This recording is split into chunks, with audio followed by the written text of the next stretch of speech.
Start recording. Oh. And I will accept that. I'll say yes too. Yeah. Welcome everybody. Thank you for those in the crowd today live. I'd like to first start off by welcoming you to the Ngunnawal lands on which ANU is home, and welcome all our elders past, present and emerging, and I hope that everyone will enjoy our special talk today from Kim Picard. Kim is a geoscientist who has actually been she has been with Geoscience Australia since 2012, and she has had a very interesting career path. She's been on she's been working at 3 international geological surveys in her past. She has undertaken many different roles, from leadership through to technical, and been on over 30 different multidisciplinary expeditions around the world. Her research focus is actually on seabed mapping and understanding the processes that shape the sea floor. And of course, many of us marine geologists would know that Marie Tharp, just over 100 years ago, was also a leader in seabed mapping effectively from the 1950s, when we knew that the seafloor was featureless, to 1959 and then beyond, when we actually knew that the seafloor had features, and was part of putting together plate tectonics from that point on, from mapping just the sonar. Of course, Kim today is now leading the chair of the AusSeabed program hosted at GA, and she's going to tell us a lot more about where we are today using swath mapping and information taken from our own research vessels and other vessels that go around Australia, and putting together Australia's seabed map. So I hope you will welcome Kim and enjoy her presentation on AusSeabed today. Thanks, Kim. Yeah, thank you to Leanne and Kelly for inviting me over. Last time I was here I think I came with Patrick, actually, De Decker. I presented on the MH370, and it was a very scientific presentation, definitely showing that the feature is at a seafloor is not featureless, even though we thought going into the Hadal deck and the abyss there would be quite flat. It was nothing like this, and actually you'll see a picture or two here. I have to put a bit of a disclaimer. This is not a big science talk. It's more about operational science, enabling people to do their science. And I love seabed mapping. Like Leanne said, I've done seabed mapping. I still do it. Last time I was in November, I was in the Arafura Sea to remind me how fun it is to go in the ship. So it was awesome. But right now, trying to get this program going and keep moving. And so I'm really excited to talk to you about it, because I think it can help you and it can help us as well. I did put a couple of the association I have right now. I wasn't to show off in any way. It's just that if you need a point of contact or more information on the National Marine Science Committee, or I'm also on the GEBCO, which is the General Bathymetric Chart of the Ocean, on the guiding committee, which is more from a global perspective. And I'm more than happy to give you some information on that too. So let's dive into seabed mapping. I think this represents really well what a seabed is about. However, I'm still missing the sub-bottom profile, which is my favorite part of all this as well. So we'll probably modify this feature at some point. So my talk today is broken down in 6 sections. The intro, what is AusSeabed? I'll show you a bit of the program structure. How does that fit in the global picture? Then AusSeabed is about 2 things mainly. It's about coordination of all the efforts, from acquisition to the data and getting this out, to the data itself. So I know it's a big aspect. People want to have the data. So there's a section about data itself. And then I'll highlight a few of the coming up project for this year that we've lined up, and we're still designing and finishing our work plan for next year, but I'll give you a little soundbite of a few things there, and then go to the summary. So seabed mapping, I believe here there's quite a range of scientists in the room, so I didn't know at which level to pitch it. But seabed mapping, if you're a marine scientist, it's critical. If you're a terrestrial scientist, it's critical, especially if you work on the coast. There's many applications that rely on seabed maps, from tsunami, ocean modeling, to trying to predict where some of the hotspots for biodiversity are and how do we monitor them over time to protect the ocean, right? Management of the ocean. If you want to put infrastructure, it's critical that you know what's there. And we discover all the time that it's not like we thought it was. So quite important. Just this year, we commissioned, well, we knew, I know how important seabed mapping is to everyone, and it's a foundation data set, just like you wouldn't go without your Google map to go hiking. We think it's the same, it's the bottom of the ocean. We didn't quite have the value of what is, how much does it contribute, right, to the economy. And these days, you know what it is, getting supported. It's important to show how important you are. So we just commissioned at Geoscience Australia, an economic benefit analysis. This is really fresh off the press. We're still doing the final review of the report itself. Basically, it is important. You know, it contributes about 16 billion to the Australian economy. It's thousands of jobs, 10,000, 90,000. In fact, it contributes to. It has potential to unlock a lot of the economy. It supports the economy that's out there, and so it's so very valuable. I put this little one. You know, when you talk in billion, you're like, oh, what is it to talk in million? But this is, you know, the people who are producing those maps, who are going to get the data, and there's still an industry around that to get all this information, and we're part of it. So what was the opportunity? Why did we start this a few years ago? We knew at Geoscience Australia, we've been gathering some of the information over time, having an informal database of seabed mapping information. Still know there's about 75%, and you'll see through the talk that 75% is a tough number to hit, to know exactly what it is. That is not MAP or EEZ or Economic Exclusive Zone, that has no data. We know we have many ships out there. We have some programs. You're familiar with the investigators and others. So we could contribute to coordinating that effort, bringing people together.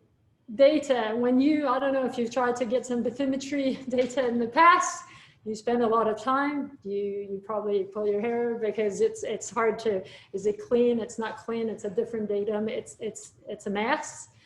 And so there's an opportunity there to make that better and make it easier for everyone to use this information. And also, yeah, you're trying to find where to find your data. Well, it was a bit difficult. So this is what we latched on. To get onto that, we started AusSeabed. So our mission is really to, it's a group of all the sectors really, from industry to academia and to government, state and Commonwealth. And our mission is really to help build the coverage, the awareness of what seabed mapping and what there is, and make it more discoverable. I really hope that by 2030, we'll have at least all the seabed mapping data we know in Australia available for people to use in a more easy way.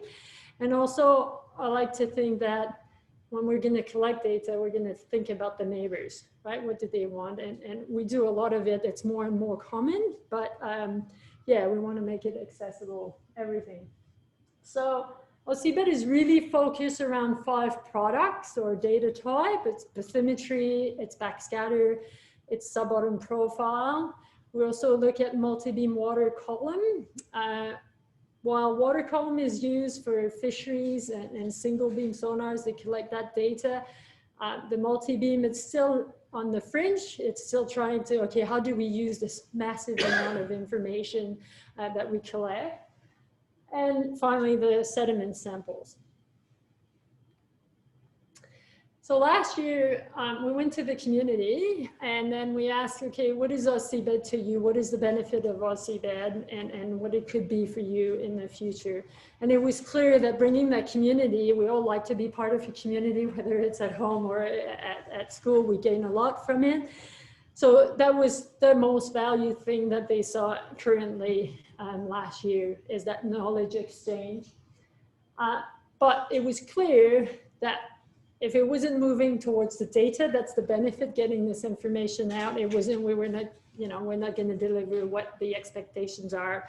So it's good, that's where we're moving. It's not a simple task, but we're getting there. And it's commonly, that's what we hear globally as well.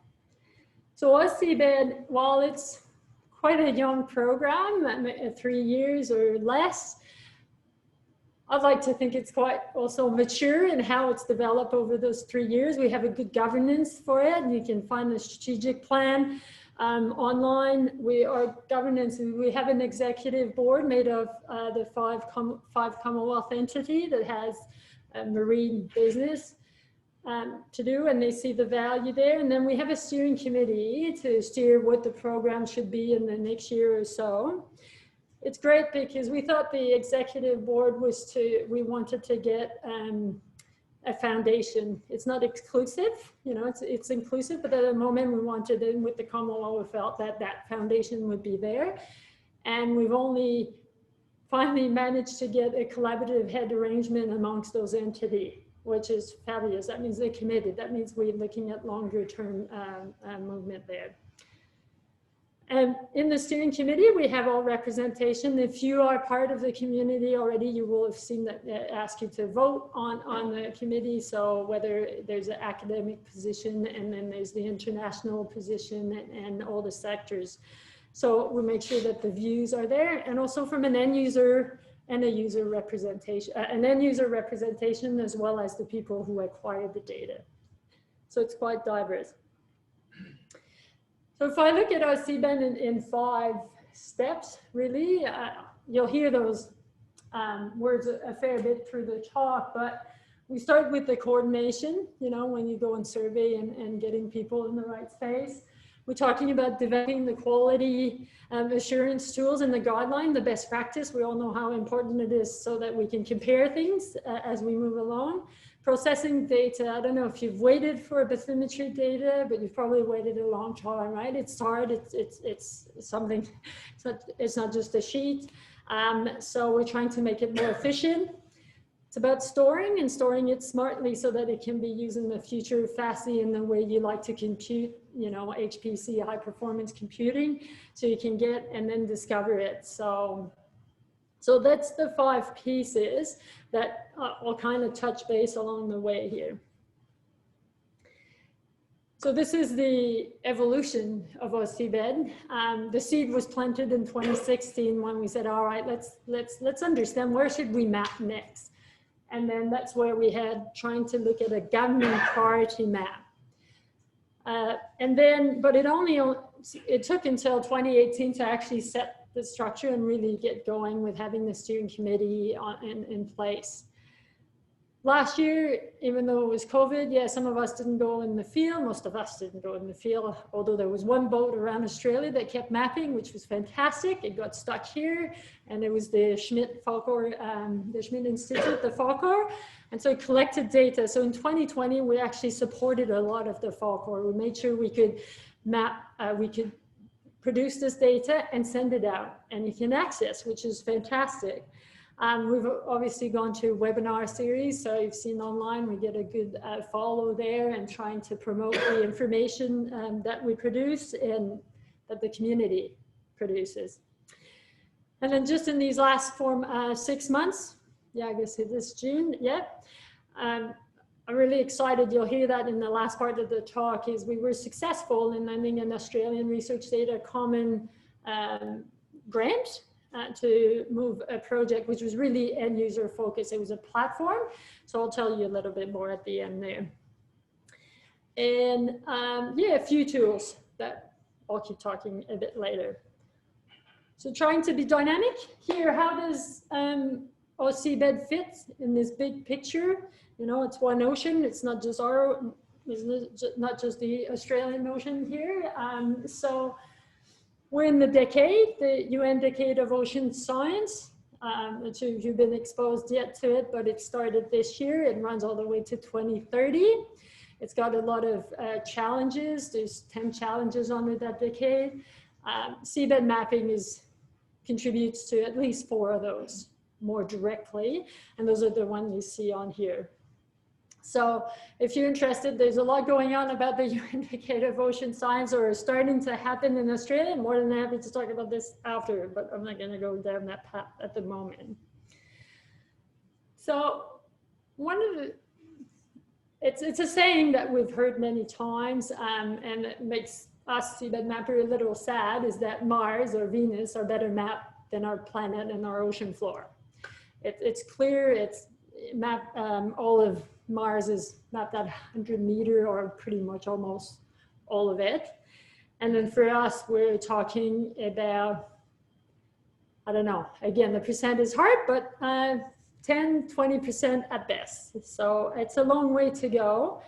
Of course, it's the ocean, it's difficult and it's expensive, but it's not an excuse. We could do better. There's a reason, I think sometimes people think, but yeah, you know, look at this beautiful map, it is map. And some of you who do the plate tectonic work, you've used these maps before, the JEPCO, they're amazing. And not to take anything away from this, when this map was created using gravity data, satellite gravity data, and then bathymetry from that at Drive, it's fantastic, right? It was amazing when we got in 97, I think it came out, to look at the plates. But in reality, what is mapped at higher resolution is it's what you see in blue. The continent are gray. It's a bit unclear there. It's not perfect. This map is being updated all the time, but this is part of the project called the Nippon Foundation JEPCO Seabed 2030. So the big goal of mapping all of the ocean by 2030. Got to start somewhere. Luckily, it also got the tick yesterday of approval to be endorsed as a project under the UN Decade of Ocean Science, because again, seabed maps are fundamental to everything else. And when we look at this, it's about 80% to go based on their measurement. And yeah, so there's a little way to go in 10 years, but we're gonna get there. So why I keep banging on those numbers, I thought it was important to let you know a bit more detail, like how do we calculate those percentage? The JEPCO map that we see to see that the program is actually successful and growing and finding this information, it's based on this proportion where you have, for anything that's above 1,500 meter depth, you're gonna get 100 meter pixel. So that means you have 1 true sounding per 100 meters square, 100 meter pixel size. As you go down in the depth, you go to 200, 400, and then when you go in hadal depth, which means for everything that's below 6,000 meters, you're gonna get a sounding per 800 meters. So what does that mean? That means that only a multi-beam echo sounder can give you that type of resolution. That means when we go and map, I didn't put a picture of that, but a multi-beam echo sounder is just a big fan. You mow the lawn, you mow the seafloor to get this. To give you, if I go back 1 slide,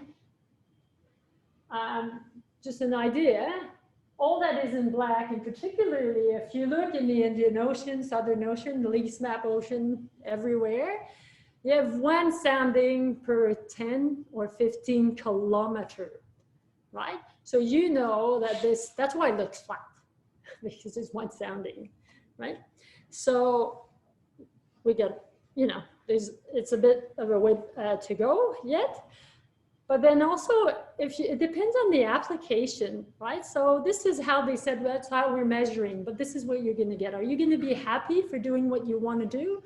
If you're a global circulation modeler, that will be fantastic for you to use that product, right?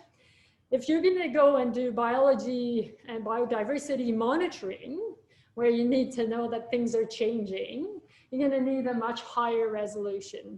If you're going to do a chart so you don't run into something, 100 meters is not going to help you, right? It's not going to be good enough. So at that level, when we look at Australia, so this is a map of the areas that are mapped at high resolution. And I mentioned at the beginning, there's about 25% of our EEZ, which is the dark line, the black line.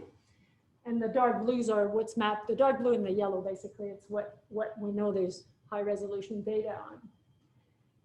But again, I say 25%, so you have to think that if you're gonna make a chart, not all of this high resolution is to the quality that will make your chart. Therefore, there's a lower number of what's mapped, right? So we have to think in this way.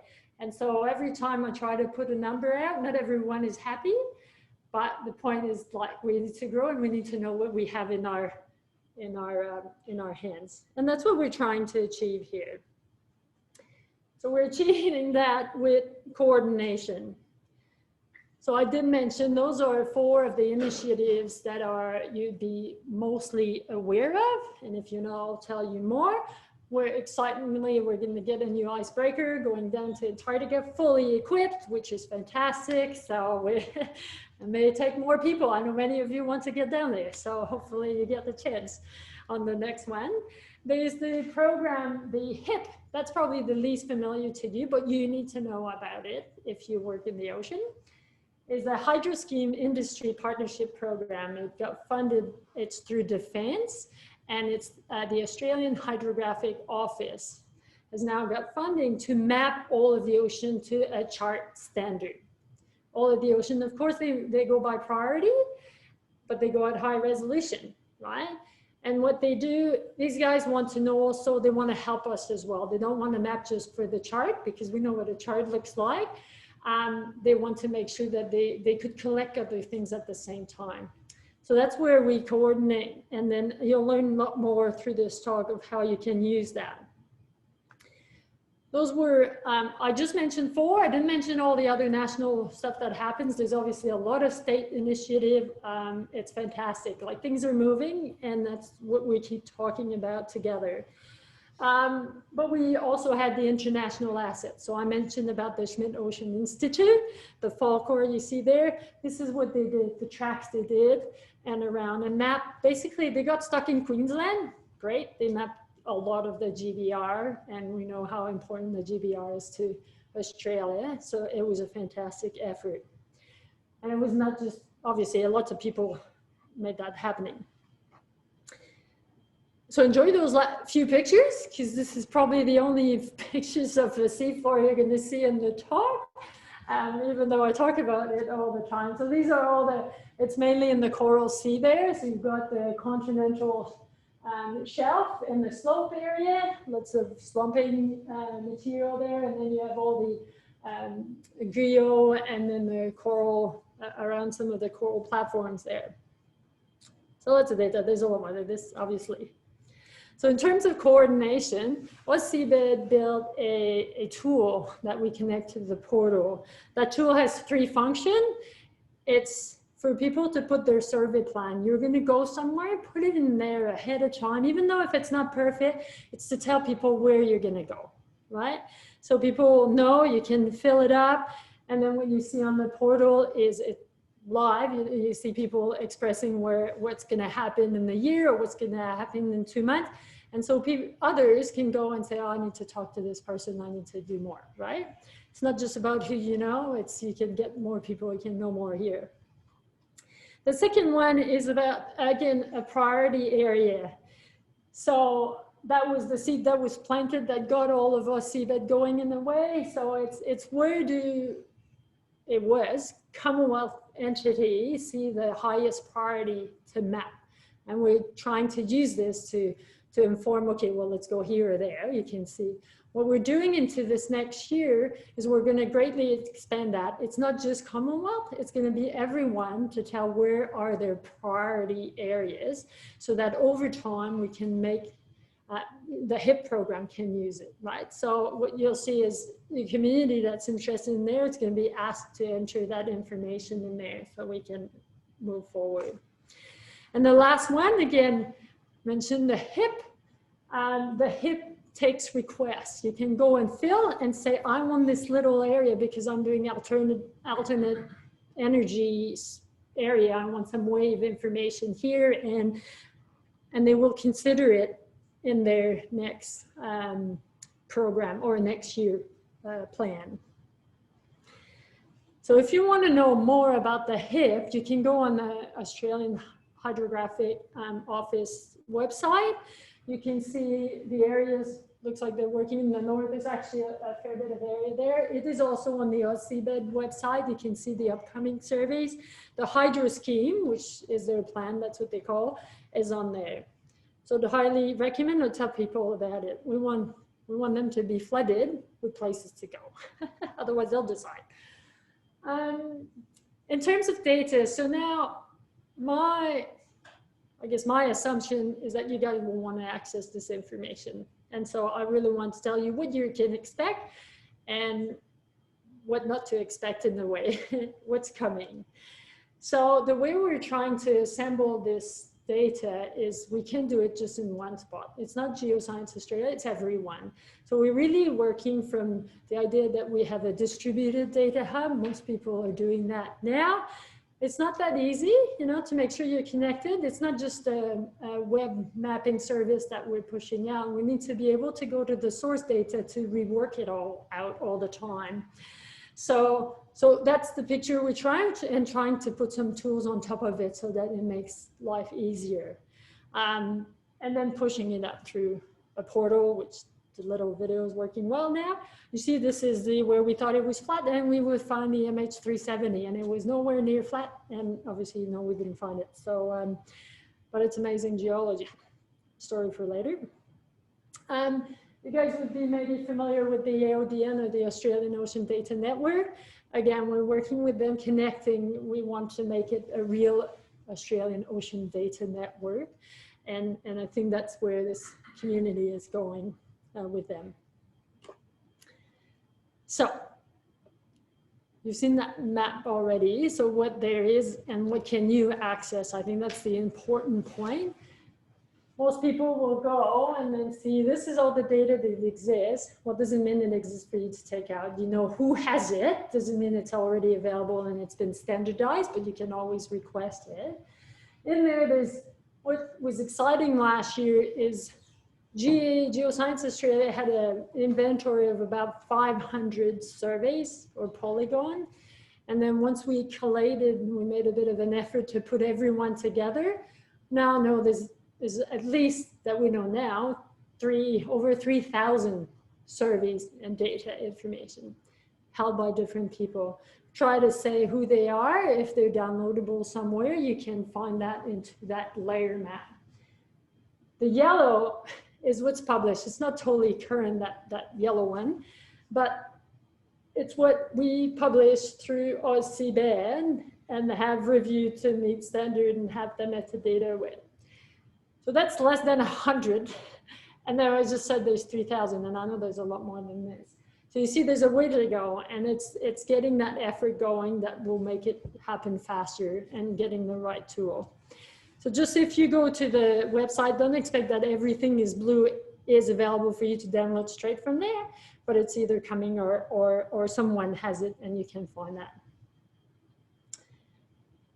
I thought I'd link this to because I came to NZIC, to where are you guys planning to go or propose, or, I'm not sure which one we're actually tick the box or not for going ahead. But this is a selection of proposed area that NZIC potentially could go. What struck me when I look at this is it's going in all areas. There's not much data. Obviously, a lot of that information is useful for me, for us, if you collect to get to share that little bit of seafloor. But also we could probably find some information if there's any to try to support some of these expeditions. I will go in one little science bit because I thought you know, you might drill to really deep, and to be frank, that is not my deep interest, but I like this, you know, not just the surface, but the shallow part of the seafloor. And lots of that information is useful when you're going to go get cores and soft sediment. And when I did some work in the MH370 area, or the Indian Ocean there, oh, it was fantastic because, well, first of all, again, we thought it was relatively flat, knowing it's a spreading seafloor. That's one thing, but knowing how big things are. And this is the high resolution of this data. It looks like nothing on here, but there's 200 meter between the yellow in the middle of the Y and then the deep, the scoured area. It's a 200 meter elevation hole. So it's not, you know, significant. And what we got with this as well, I mentioned AusSeabed's interested. I talk a lot about bathymetry because that's the most wanted product and it's the most difficult to get. But we also want to get all the sub-bottom profiles out, easily accessible for people. I love sub-bottom profile. And if you do, you look at this, you're like, oh, this is pretty cool. This is right on that transect here. So you've got that big trough or scoured area. And then you look at these units, this is 40 million, or it's not actually, I don't remember where I'm at, maybe at the 25 million mark of how old this seafloor is. And then you look at unit A, you look at unit B, there's a nice conformity in there. There's lots, you can see like there's a lot of action going down there. Like it's not just an uplift, there's erosion. And we're at 4,000, 5,000 meter depth here. So I think it's so exciting. So obviously if you're gonna go core, then that is obviously very useful to get that information. So if we can get as much as possible, there's a lot of that data being collected, it's just difficult to access sometimes. So that was the bit of science I thought I'd pitch in because I thought it was interesting. So how will you access the data? So go again to the AusSeabed website. You can go to the portal. You can look very easily through this, the video to guide you through what and what not to do.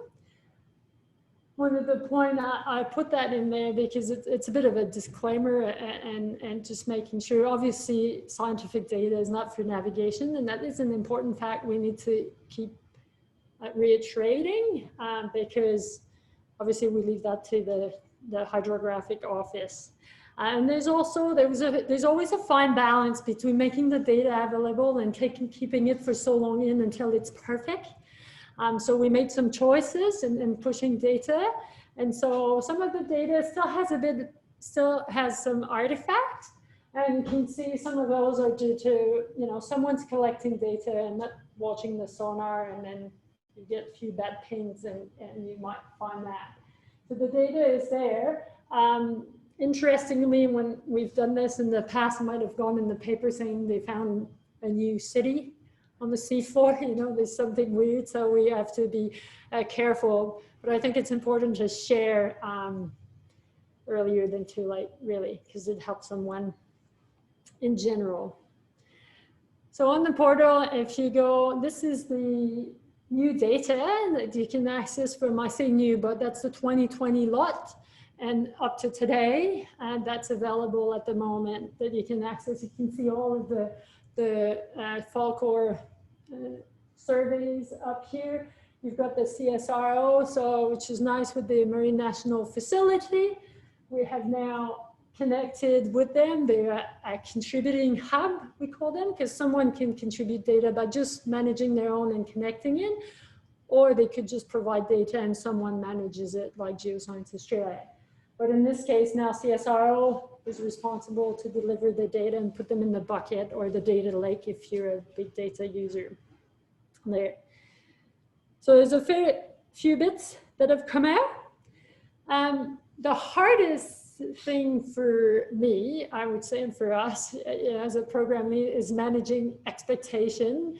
And it's all cool that this is available and you can, and then you expect everything will happen very quickly. It's unfortunate, but it doesn't. And it takes a while to clean data. So what we found is we decided to put what we call a publication schedule. And we prioritize based on what people are asking. You know, we prioritize based on where there's absolutely no data. We're like, okay, let's try to push data there. So the point here is we're trying to let know people this is what's coming up. And it could be on hold because a priority came up and then something got pushed, but we're still a small team. While we, you know, while there's energy behind, there's still a finite amount of energy, I guess, to go in. So your point is if you need data is to just come and request, and that goes into the list, and then we can put it on there, and then, you know, and so it's a discussion, right? It's a constant dialogue, and I want you to be feel comfortable with asking. And it's helping us too, because otherwise we're just going all around. I've shown this image a few times by now.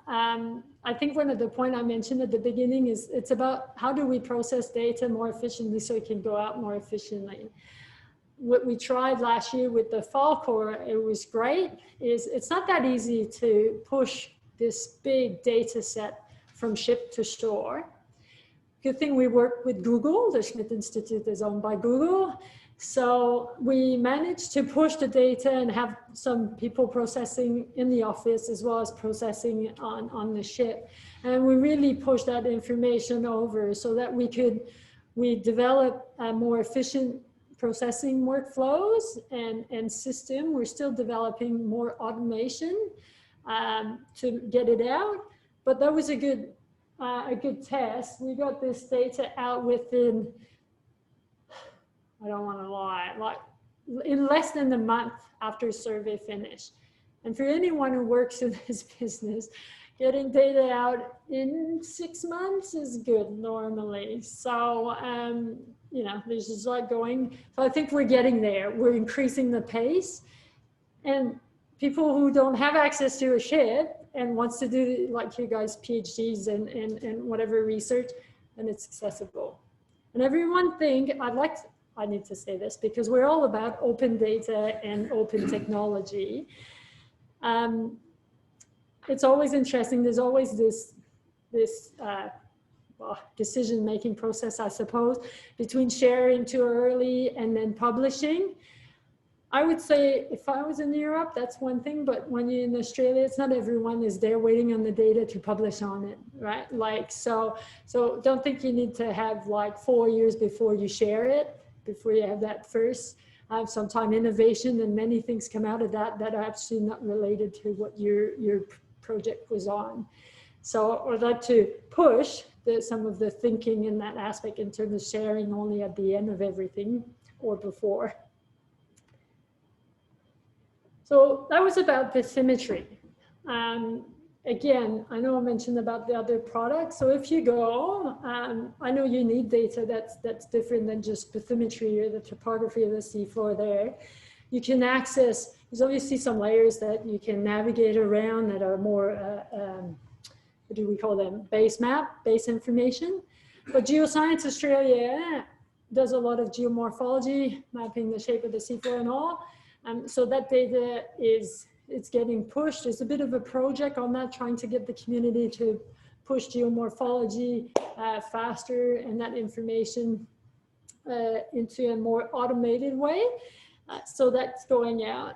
And then sediment. GA has a big database called the Marine Sediment Database. You can have access to that, but now we're making it more dynamic and going onto the web as well.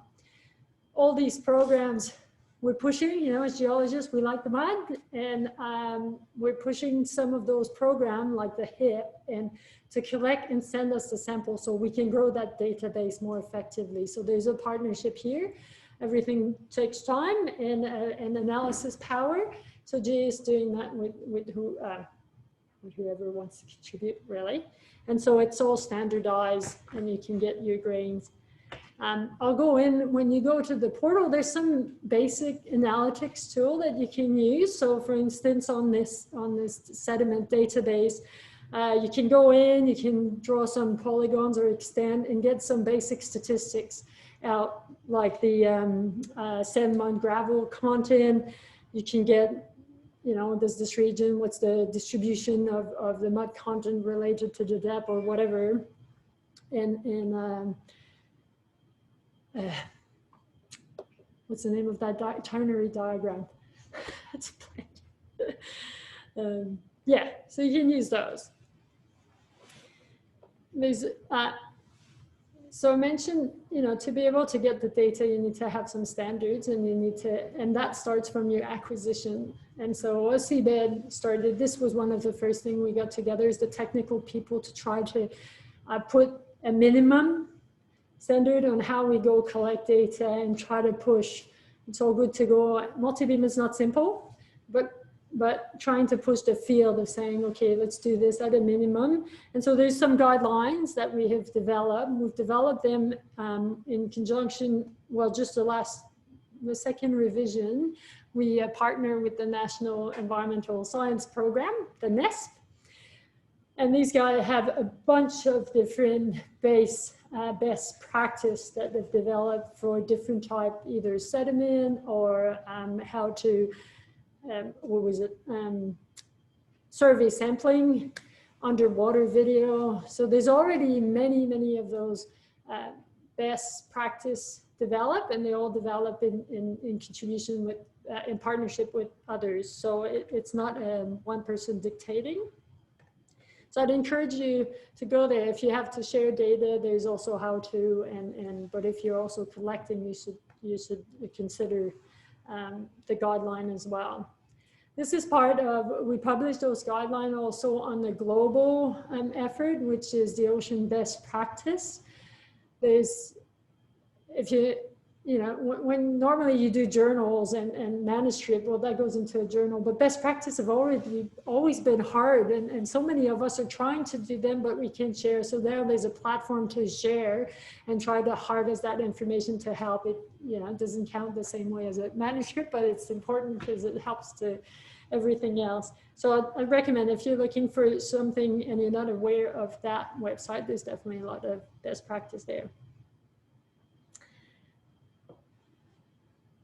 Take a break. So what's coming up? I'll highlight 3 projects. So all of them, no, 2 projects I think here. So what I talked about here in the data and the source data, getting it out survey by survey, I always think of it as a puzzle, right? The seafloor is a big map and we have a lot of puzzle pieces, and we're really focused on making sure each puzzle piece is done to what it should be.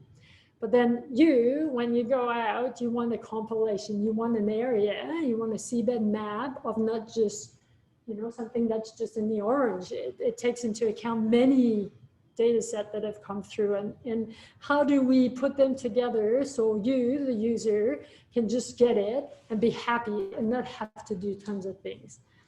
So that project builds onto AusSeabed. So, you know, I see you nodded, you've been trying to find data, it's hell, you try to process, it's hell, you know, it's difficult to reformat. So that's the AusSeabed problem. But then the ARDC is about the merging and the gridding of this data together. So we're trying to get the frustration out of everyone, and hopefully we'll get there. So how to mush this into one puzzle is what that project will do. So the lead agencies in there are here. They are AusSeabed contributor already, but the people who are pushing the work right now is the group. We call it GMRT AusSeabed. GMRT is the Global Multi-Resolution Topography. So that's led by the Lamont Doherty Earth Observatory group, where Mary Tharp is from, and they have put this synthesis, this big, they push curated data in, and they tell you, here's your best map, or you can download your highest resolution for this region. What we want to push, we push to the next step where we say it's a user defined. So you will decide what you want on top, what you want below, and how you want the algorithm to be run through. Because an oceanographer, well, they will care for the bad connection because they don't want a waterfall to come through the data. So they might smooth that. You might not care for that edge effect because you don't have the data. So you might want to run something different. So we want to give you the source information and let you decide what you want to do. Of course, if you don't care, we'll tell you the default way of doing it, and that would be just happy too. So the project runs as 3 parts of it. So we focused on the ocean modeling community. So where we did some end user analysis, they're the one who are really trying to get these models going and push that into high performance computing. So we wanted to know what are the requirements and how do they do it and can we achieve that. We're focused on the Bass Strait area. We had to pick somewhere in Australia. Bass Strait seems to be a hotspot at the moment for here, multiple applications happening. And so we thought we'd go there and get the data set in that area. So we'll have data, fresh data coming out, and then building the platform itself out of it. So we're hoping that, well, we have to, by June, at the end of this financial year in June, we'll have the tool that can deal with that data. We'll be able, so you'll be able to just say, I want this data, I want this area, and then I get this nice product that you can pull and do what you need to with it.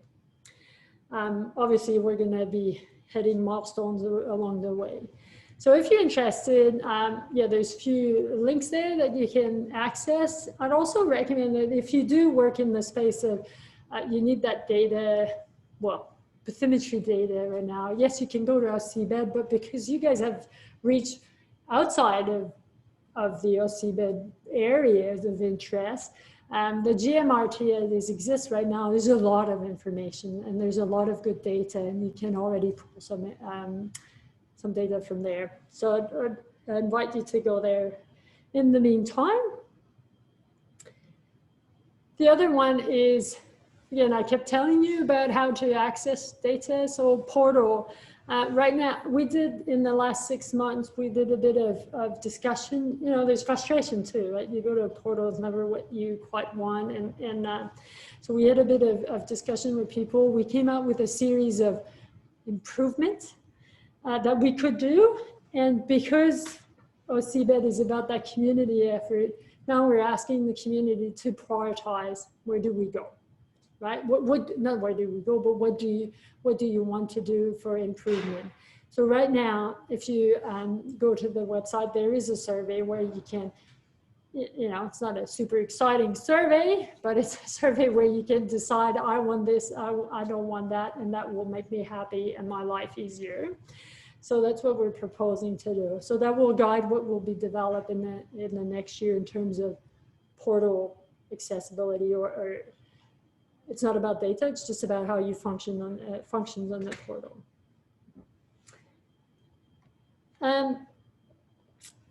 So in summary, let's just say a few highlights. I'm obviously very passionate about seabed mapping and this program and the fact that we come together. And I think what we've done well is really trying to be user focused. So what do you want? There's no point to do something no one's at the other end.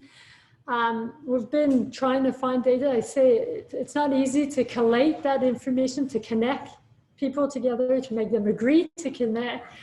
So we're growing that, and then we're doing that very in a good sequence. It's happening, and it's happening well. And I'm pretty proud. I didn't know, I just found out a month ago, you have the portal and everyone says, oh, marine, you know, G is a lot of terrestrial. And the next thing I know is there's 1,000 jobs a month coming to our portal, which is the most used portal at GA of all the geodesy, you know, there's a lot of things, and we're really teeny the marine. So I think it's pretty fantastic. That means there's a need, and that's good, and it's useful. I mentioned, you know, I don't like to talk about money, but where do you go with that money? And people trust, right? If you have a program like this, you need to be sustainable. You need to be able to go a long way. And if people will share with you, they want to know that you'll be there tomorrow. And so we've done well in the last three years. We've grown and we've diversified. So with having the Commonwealth entity coming into a collaborative arrangement, that was fantastic, and we're committing to it. The Australian Hydrographic Office and all. So I think it's a good sign. It's a good sign it's there, and then I will keep pushing and moving. And as mentioned through the talk here, then there's a lot of, we've got tools. So you may not be someone who acquires data, but there's definitely tools from an end user perspective, or also from if you're actually there and working with collecting the information. So wherever you go, you just have to remember, you know, and 5 years from now, or whatever, like this is what we like to go from a national to an international perspective. You work in different space. It's important that we know you share the data, right? You help us find the data. There's a big call everywhere to try. Lots of people have them in their back drawer. And if you know of a survey, it's good to, it'd be great to know about those. You know, map the gaps. So remember, if there's an area that's not mapped, why not, you know, consider going there and let us know. To use the guideline. And I keep saying, think of other. I think this generation here thinks about others. And it's fantastic, but we keep, and when I say this again, is when you collect data, collect it for more, not just for one purpose, right? And please let us know, you know, let us know if there's anything you want or you want to participate. That's really important to give us some feedback. So maybe some of you will be at the next Australian Marine Science Association conference that takes place at the end of the month. So there's a symposium on seabed mapping there.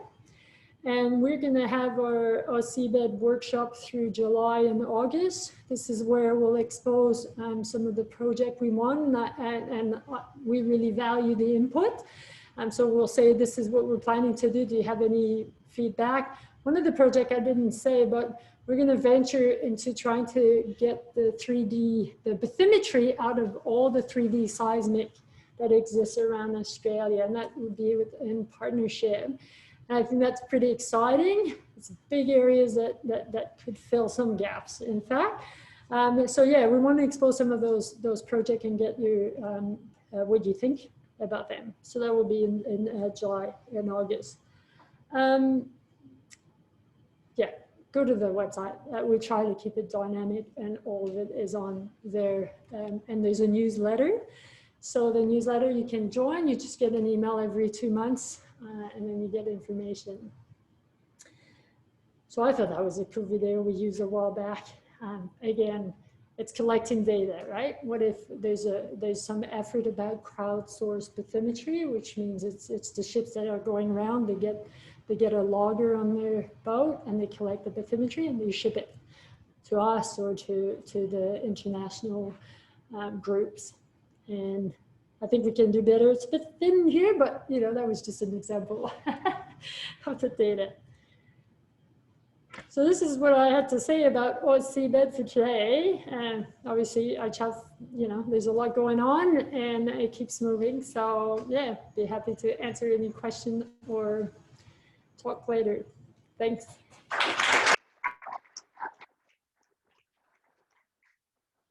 Thank you, Kim. I think we might have some questions from the audience. Yes, so we'll start there. Does there exist already, or is there some plan to have like a program language API to access the third-party data without using the data portal GUI, or to like do lots of repetitive scripting or something like that? I love that you're asking this, because this is what that project, the GMRT AusSeabed, because of the big community of ocean modeler, it's all about high performing computers. So we want, one of the output will be to have that straight API to feed straight in your model. And if you have one and you want to be a case test, I'm more than happy to do this, because we want to show that it could work if you just inquire. And we're looking at setting it maybe a Jupyter hub to go and help yourself as well in that way. So we're still designing at the moment, but yes. So really, thanks. So yes, so I was just trying to work out what your scope is in terms of, did you show maps which were enormous all the way to plate boundary, which is kind of what I'd be interested in. And I guess I'm always nervous with these kinds of things that they follow national boundaries or economic boundaries, and they don't cross the geological boundaries that we really want to look at. You know, like all those ships are doing, across the plate boundary. So what is your part of that? Obviously, it's international. Yeah. So obviously people like the EZ, you know, as the first point, but really we're looking at the, missed the name, the area of chart and navigation, like it's way beyond into the Indian Ocean. That I don't have the map here. Yeah, it's with defense. So it goes well into the Indian Ocean and it goes to the east as well. So it's quite a very large area to take. Would you stop when you get to some New Zealand's territory or something like Well, that? Or can we go across and look at the cool shape? Yeah, so I mean, in terms of what AusSeabed wants to do that's different than Seabed 2030 is we really want to get that source data and make as much available to the highest resolution. When it goes to Seabed 2030 to make model, it only released that particular resolution. So, but the good thing is New Zealand is working with AusSeabed and we're as part of AusSeabed. And so we're looking at coming together. So I think it's that aspect of New Zealand is pretty much with us. Who curates it? It's a contributing hub. They are creating their own things, but they're coming. We can look at it together. I know we've got a few in the chat. I'm not sure if we're able to access some of those.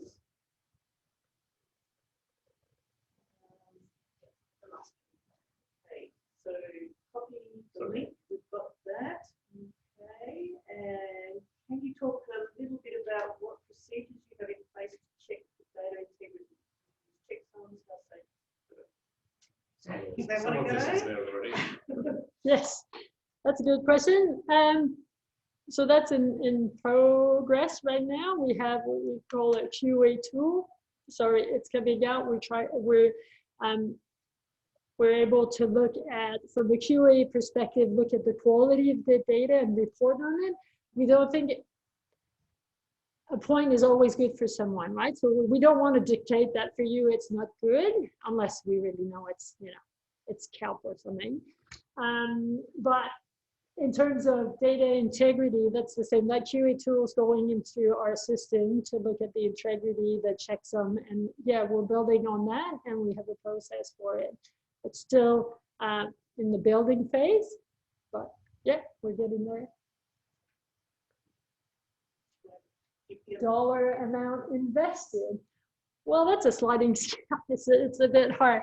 So at the moment, if I look, and I don't look at the FTE, just the full time equivalent, because a lot of people give their time, right? It's really hard to really measure.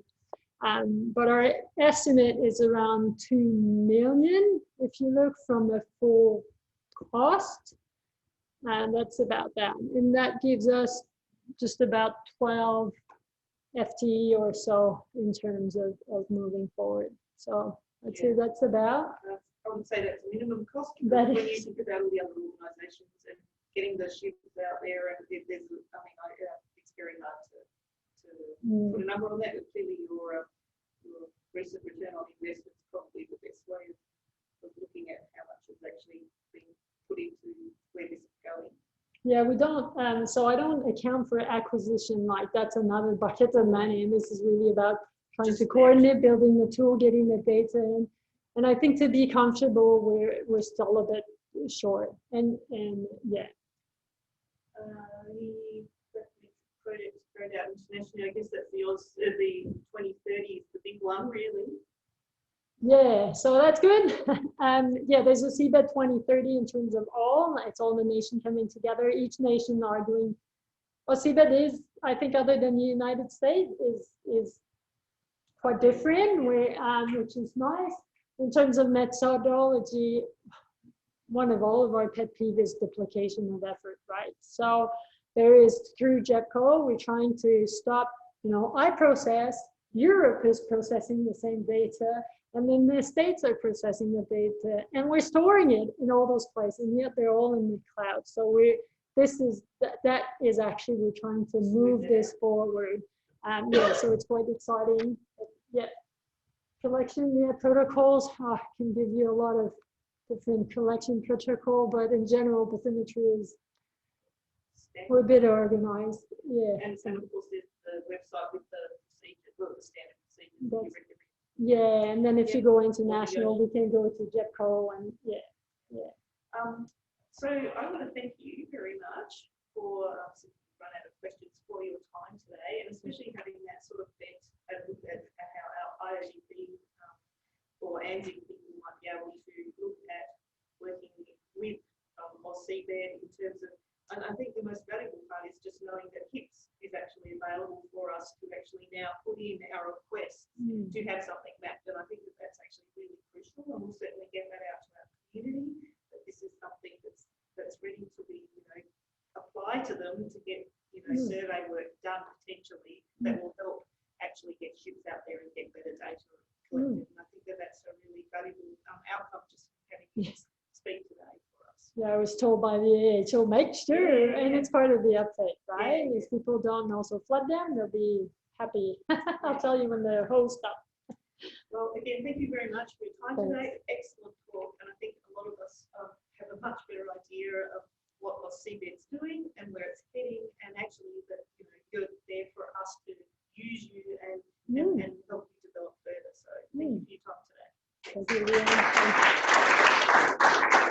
Thank you.